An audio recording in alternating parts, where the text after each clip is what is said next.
नमस्कार, संसद टीवी में आपका स्वागत है। मैं हूं प्रतिबिंब शर्मा।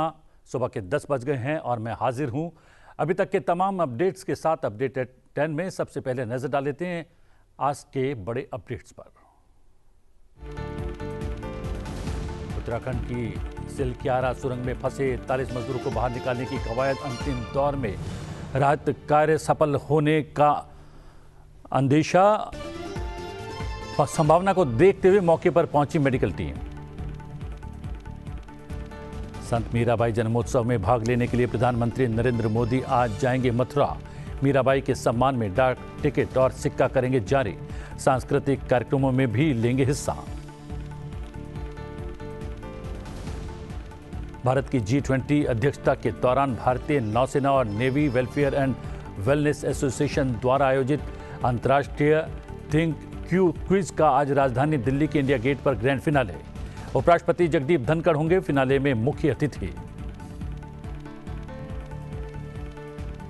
श्री अन्न के बारे में जागरूकता पैदा करने के उद्देश्य से इंडोनेशिया के जकार्ता में आसियान इंडिया मिलेट फेस्टिवल की हुई शुरुआत।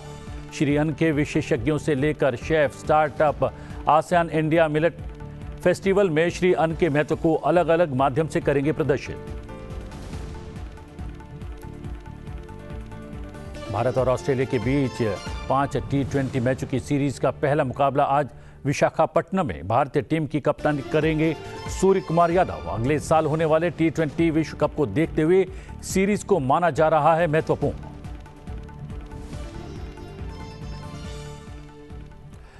उत्तराखंड के उत्तरकाशी में निर्माणाधीन सिलक्यारा सुरंग के भीतर फंसे 41 श्रमिकों को सुरक्षित बाहर निकालने के लिए राहत और बचाव अभियान अब अंतिम चरण में पहुंच गया है। और जानकारी के अनुसार सुरंग में फंसे श्रमिक कभी भी सुरंग से बाहर निकल सकते हैं।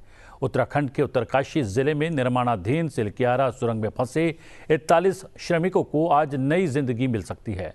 सिलक्यारा सुरंग में पिछले 12 दिनों से फंसे 41 मजदूरों को बाहर निकालने के लिए विभिन्न एजेंसियां लगातार काम कर रही हैं, यानी रेस्क्यू ऑपरेशन अब अंतिम चरण में है। इसके मद्देनजर वहां पर एम्बुलेंस को तैयार रखा गया है और चिकित्सकों को घटनास्थल पर बुला लिया गया है। फिलहाल सुरंग में फंसे 41 मजदूरों और रेस्क्यू टीम के बीच बाधा बनी लोहे की एक दीवार को भेद दिया गया है।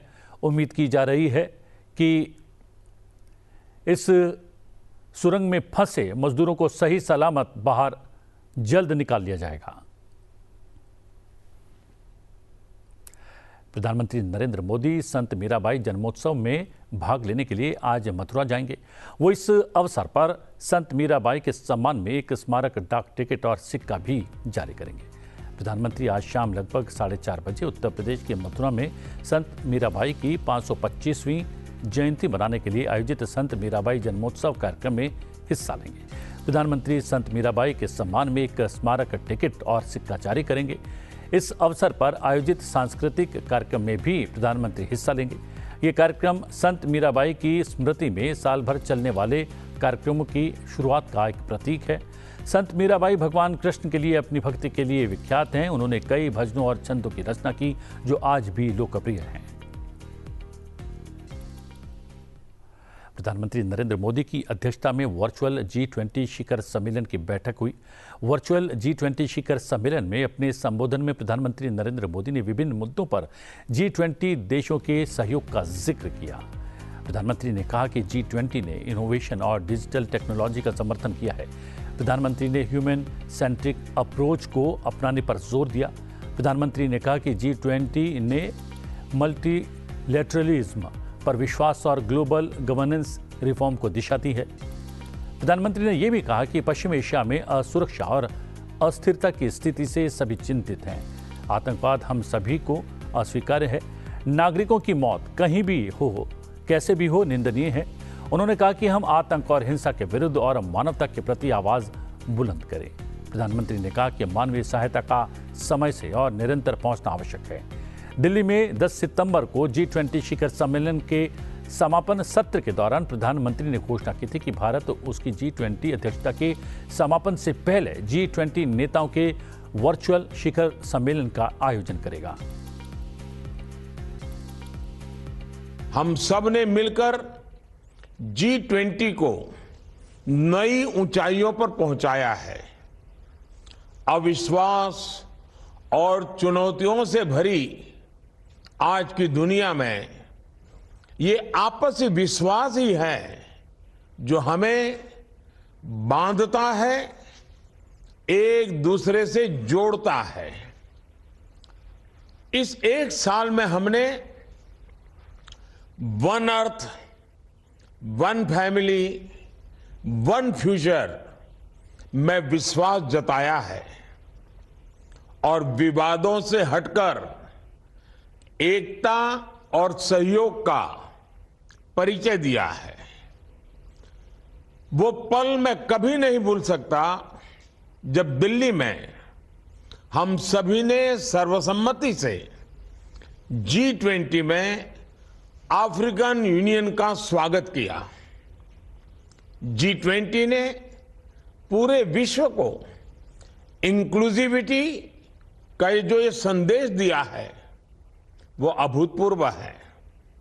भारत के लिए गर्व की बात है कि उसकी प्रेसिडेंसी में अफ्रीका को आवाज मिली है। इस एक साल में पूरी दुनिया ने G20 में ग्लोबल साउथ की गूंज भी सुनी है। पिछले हफ्ते voice of global south summit में करीब करीब 130 देशों ने नई दिल्ली G20 समिट में लिए गए फैसलों की मन से सराहना की है। G20 ने इनोवेशन और डिजिटल टेक्नोलॉजी का समर्थन करते हुए ह्यूमन सेंट्रिक अप्रोच को अपनाने पर बल दिया है। G20 ने मल्टीलेटरलिज्म में फिर से विश्वास बढ़ाया है। हमने मिलकर मल्टीलेटरल डेवलपमेंट बैंक्स और ग्लोबल गवर्नेंस रिफॉर्म को दिशा दी है।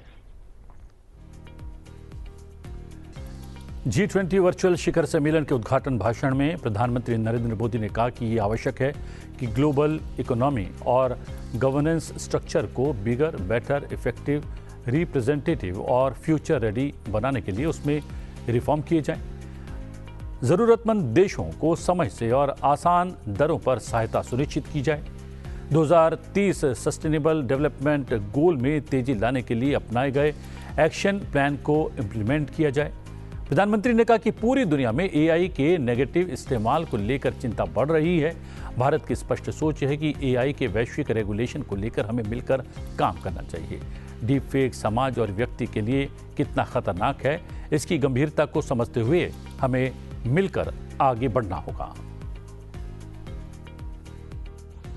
आज आर्टिफिशियल इंटेलिजेंस के युग में टेक्नोलॉजी को रिस्पॉन्सिबल तरीके से उपयोग में लाने की जरूरत है। पूरी दुनिया में AI के नेगेटिव यूज को लेकर चिंता बढ़ रही है।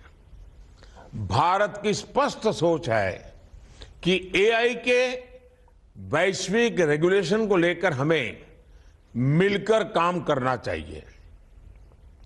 डीप फेक समाज के लिए, व्यक्ति के लिए कितना खतरनाक है, इसकी गंभीरता को समझते हुए हमें आगे बढ़ना होगा। हम चाहते हैं कि AI should reach the people and it must be safe for the society। इसी अप्रोच के साथ भारत में अगले महीने ग्लोबल AI पार्टनरशिप समिट आयोजित की जा रही है। मुझे विश्वास है कि आप सभी इसमें भी सहयोग देंगे। प्रधानमंत्री ने कहा कि आज G20 देशों का एक साथ आना दर्शाता है कि सभी मुद्दों के प्रति ये देश संवेदनशील हैं और मिलकर उन्हें सुलझाना चाहते हैं।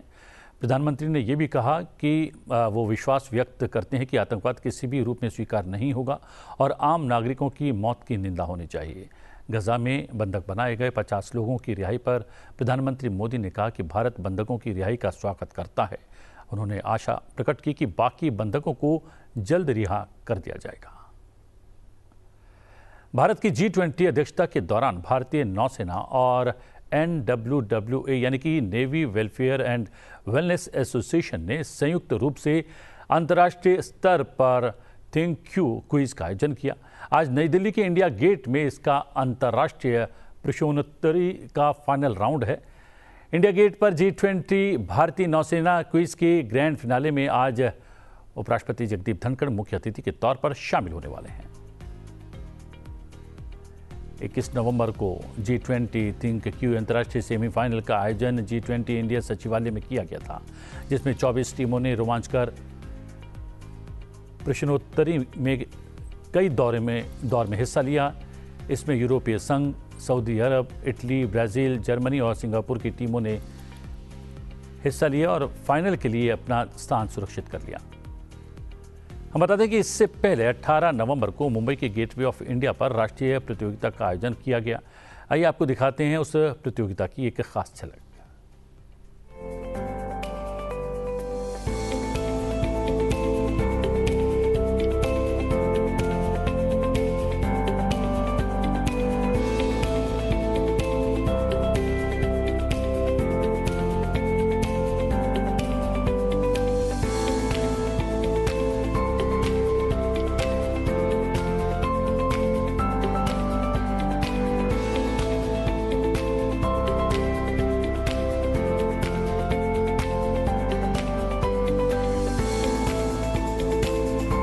Delighted to welcome the participants from all countries across the globe to the G20 Think You.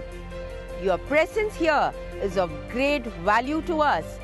It's a unique opportunity for everyone to build friendships and bonds beyond borders.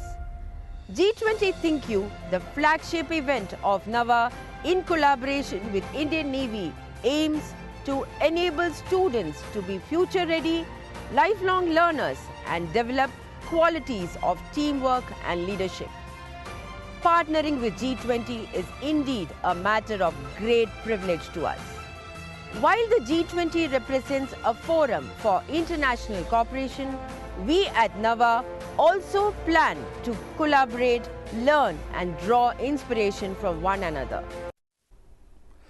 राष्ट्रपति द्रौपदी मुर्मू आंध्र प्रदेश के पुट्टपर्थी में Shri Sathya Sai institute of higher learning के 42वें दीक्षांत समारोह में शामिल हुई। इस अवसर पर राष्ट्रपति ने कहा कि आध्यात्मिकता विश्व समुदाय को भारत की अमूल्य भेंट है।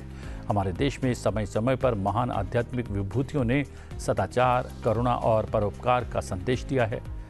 पुट्टपर्थी के इस क्षेत्र को पावन बनाने वाले श्री सत्य साई बाबा ऐसी ही महान विभूति थे। उनके आशीर्वाद से देश विदेश के करोड़ों लोग लाभान्वित होते रहे हैं और आगे भी होते रहेंगे। राष्ट्रपति ने कहा कि जीवन मूल्यों और नैतिकता की शिक्षा ही वास्तविक शिक्षा है।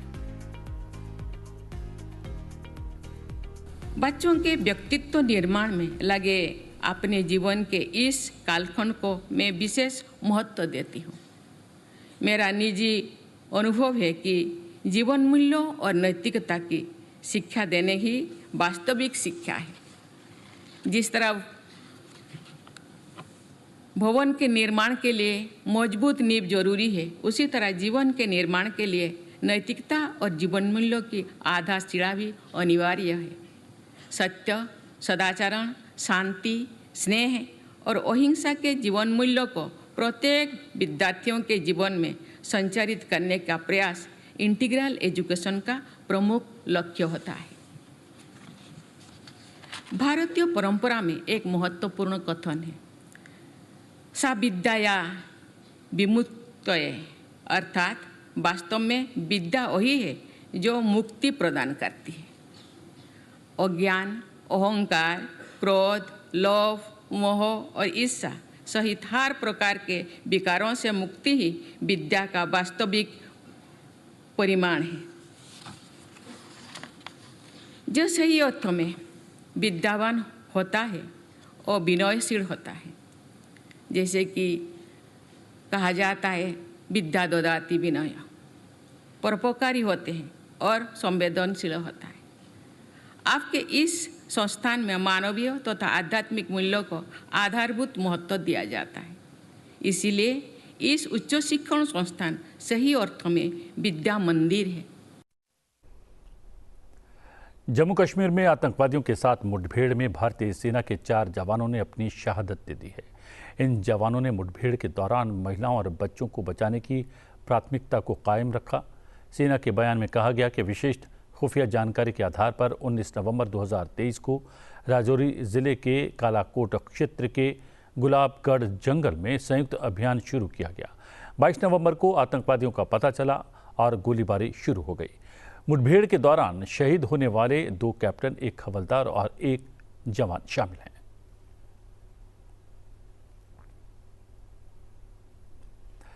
प्रधानमंत्री नरेंद्र मोदी के नेतृत्व में श्री अन्न को दुनिया भर में लोकप्रिय बनाने के प्रयास हो रहे हैं और इसी कड़ी में 2023 को पूरी दुनिया अंतर्राष्ट्रीय मिलेट वर्ष के रूप में मना रही है। श्री अन्न के बारे में जागरूकता पैदा करने के उद्देश्य से इंडोनेशिया के जकार्ता में कृषि और किसान कल्याण मंत्रालय और राष्ट्रीय खाद्य एजेंसियों के सहयोग से आसियान इंडिया मिलेट फेस्टिवल का शुभारंभ हुआ। श्री अन्न के विशेषज्ञों से लेकर शेफ, स्टार्टअप, एफपीओ सभी जकार्ता में आसियान इंडिया मिलेट फेस्टिवल में 26 नवंबर तक श्री अन्न से जुड़े महत्वों को प्रदर्शित करेंगे। आइए आपको दिखाते हैं इससे जुड़ी एक खास रिपोर्ट।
राजधानी दिल्ली में चल रहे अंतर्राष्ट्रीय व्यापार मेले में आयुष मंत्रालय का विशेष पैवेलियन है। इसमें लोगों को श्री अन्न के प्रति जागरूक करने के लिए एक विशेष गतिविधि रखी गई है। इसका जायजा लिया हमारी सहयोगी शालिनी खंडेलवाल ने। वर्ष 2023 को इंटरनेशनल ईयर ऑफ मिलेट घोषित किया गया है और इसकी घोषणा के बाद से ही पूरी दुनिया भारतीय श्री अन्न को जान रही है, उसका सेवन कर रही है।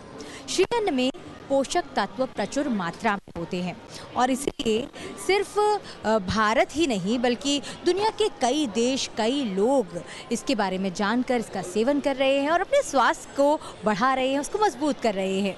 अंतर्राष्ट्रीय मेले में भी इसका एक विशेष स्टॉल लगाया गया है जहां पर मिलेट के बारे में लोगों की जागरूकता बढ़ाई जा रही है। आइए इसके बारे में जानते हैं। यहाँ पर ये स्टॉल है, मैं देख पा रही हूँ कि श्री अन्न है, बहुत सारे, एक व्हील है। क्या कुछ खास है और कैसे आप लोगों की जागरूकता बढ़ा रही है? जी, जैसे कि आप जानते हैं, जैसे मैम ने बताया कि ये इंटरनेशनल ईयर ऑफ मिलेट्स इसे घोषित किया गया है ईयर 2023 को। तो इसे हमारे जो ऑनरेबल पीएम मोदी जी है, उनका ये सपना है कि मिलेट्स हमारे देश में बहुत प्रोड्यूस होता है और ड्रॉट रेजिस्टेंस होता है, मतलब उसमें बहुत कम पानी में हम बहुत सी फसलें उगा सकते हैं जहाँ पानी की इतनी कमी है।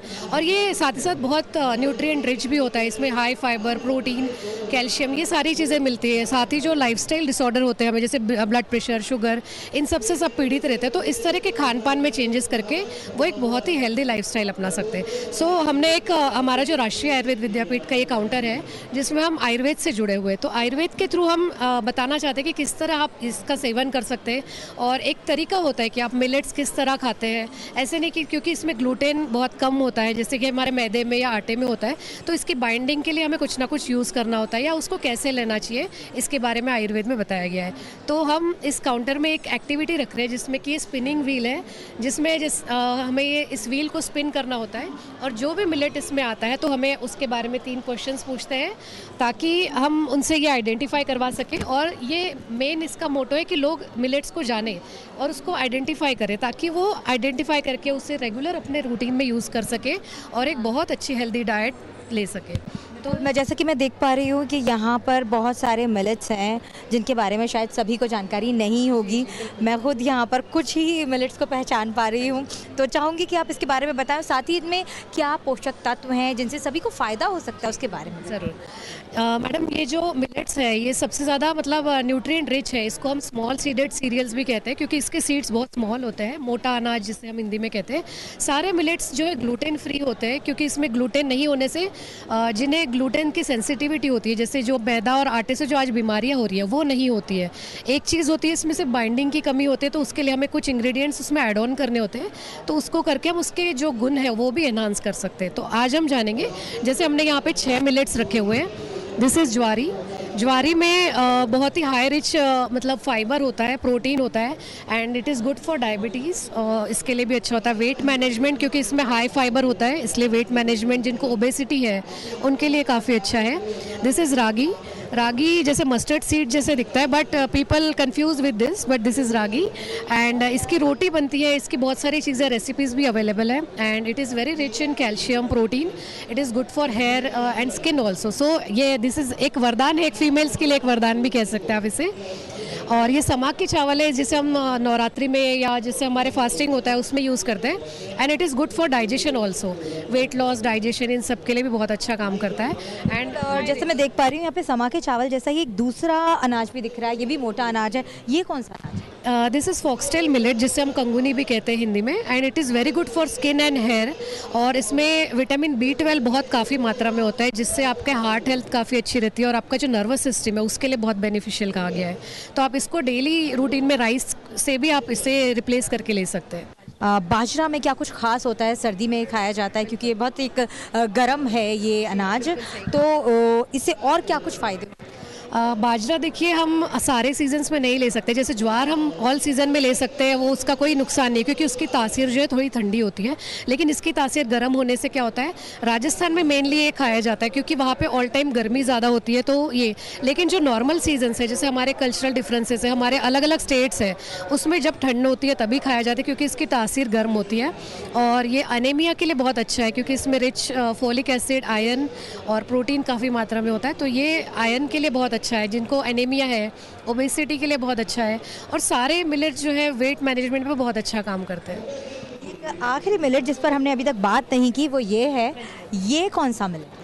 ये कुट्टू है, जिसे हम कुट्टू का आटा भी कहते हैं, जैसे हम कुट्टू का आटा बनाते हैं, हाँ जी, व्रत में, नवरात्रि में मोस्टली लिया जाता है। It is very healthier option for fasting also, क्योंकि आपको न्यूट्रिएंट्स की उस टाइम ज़रूरत होती है, आप फास्टिंग में होते हैं। सो नवरात्रि में भी इसलिए इसको यूज़ किया जाता है क्योंकि इसमें सारे पोषक तत्व मिलते हैं। एनीमिया पे ये काम करता है, फॉलिक एसिड, ये सब चीज़ों के लिए। So this is mainly use for fasting. धन्यवाद हमसे बात करने के लिए। तो आपने जाना कि जो आयुष मंत्रालय का जो स्टॉल लगा है जो मिलेट पर बेस्ड है, राष्ट्रीय आयुर्वेद विद्यापीठ के द्वारा आयोजित इस स्टॉल पर हमने जाना कि कौन कौन से मिलेट्स हैं जिनका आप इस्तेमाल कर सकते हैं, कैसे ये ग्लूटेन फ्री मिलेट्स आपके स्वास्थ्य को बढ़ा सकते हैं, एनीमिया में भी आप इनका सेवन कर सकते हैं, और जो पोषक तत्वों की प्रचुर मात्रा इन मिलेट्स में मौजूद है वो कैसे आपके स्वास्थ्य को बढ़ा सकती है, आपके शरीर को मजबूत कर सकती है, और व्रत के दौरान भी इन मिलेट्स का खास तौर से सेवन किया जाता है। कैमरामैन महावीर सिंह के साथ मैं शालिनी, सनसेट टीवी। भारत और ऑस्ट्रेलिया के बीच 5 T20 मैचों की सीरीज का पहला मुकाबला आज विशाखापट्टनम के doctor YS Rajasekhara Reddy cricket stadium में खेला जाएगा। मैच शाम 7 बजे शुरू होगा, टॉस 6:30 बजे होगा। अगले साल खेले जाने वाले T20 विश्व कप को देखते हुए अब सभी टीमों का फोकस T20 पर है। यदि भारत आज का मैच जीत जाता है तो उसकी ऑस्ट्रेलिया पर लगातार तीसरी T20 जीत होगी। 2020 और 2022 में खेली गई T20 सीरीज भारत ने जीती थी। भारत और ऑस्ट्रेलिया के बीच अब तक T20 में 10 सीरीज खेली गई हैं। इसमें 5 भारत ने जीती हैं, 2 में ऑस्ट्रेलिया विजयी रहा है, तो 3 सीरीज ड्रॉ भी रही हैं। और अब समय है आपसे विदा लेने का। चलते चलते आपको छोड़े जाते हैं आज के दिन से जुड़े इतिहास के साथ। बने रहिए सनसेट टीवी के साथ। मुझे दीजिए आज्ञा। नमस्कार। 23 नवंबर साल 1983 को भारत में पहली बार राष्ट्रमंडल शिखर सम्मेलन का आयोजन हुआ। इस सम्मेलन की शुरुआत राजधानी दिल्ली में भारत की अध्यक्षता से शुरू हुई और इसका समापन गोवा में हुआ। यह राष्ट्रमंडल देशों का 7वां शिखर सम्मेलन था। यह सम्मेलन 29 नवंबर तक चला। इस सम्मेलन में 3 प्रमुख मुद्दों पर चर्चा हुई। अमेरिका द्वारा ग्रेनेडा पर हमला करना, दक्षिण अफ्रीका और क्यूबा की सेना द्वारा नामीबिया पर कब्जा करना और अमेरिका और तत्कालीन सोवियत संघ के बीच परमाणु प्रतिस्पर्धा। राष्ट्रमंडल शिखर सम्मेलन का आयोजन 2 साल में एक बार होता है। 23 नवंबर साल 1904 को अमेरिका के सेंट लुइस में तीसरे ओलंपिक खेलों का समापन हुआ। यह पहली बार था जब ओलंपिक खेल यूरोप के बाहर आयोजित किए गए। जापान और रूस के बीच हो रहे युद्ध की वजह से पूरे यूरोप में तनाव था। इसी वजह से सेंट लुइस जाने की कठिनाई के कारण दुनिया के शीर्ष एथलीटों में से अधिकांश खिलाड़ियों को इस ओलंपिक से दूर रहना पड़ा। खेलों के इस महाकुंभ में शिरकत करने वाले 650 एथलीटों में से लगभग 80% प्रतिभागी संयुक्त राज्य अमेरिका से थे। 23 नवंबर साल 1937 को डॉक्टर जगदीश चंद्र बोस का निधन हुआ। वे भारत के प्रसिद्ध वैज्ञानिक थे जिन्हें भौतिकी, जीव विज्ञान, वनस्पति विज्ञान और पुरातत्व का गहरा ज्ञान था। वे पहले वैज्ञानिक थे जिन्होंने रेडियो और सूक्ष्म तरंगों की प्रकाशिकी पर कार्य किया। साल 1917 में जगदीश चंद्र बोस को नाइटहुड की उपाधि से सम्मानित किया गया। सर जगदीश चंद्र भारत के पहले वैज्ञानिक थे जिन्होंने एक अमेरिकन पेटेंट प्राप्त किया। उन्हें विज्ञान कथा साहित्य का पिता भी माना जाता है।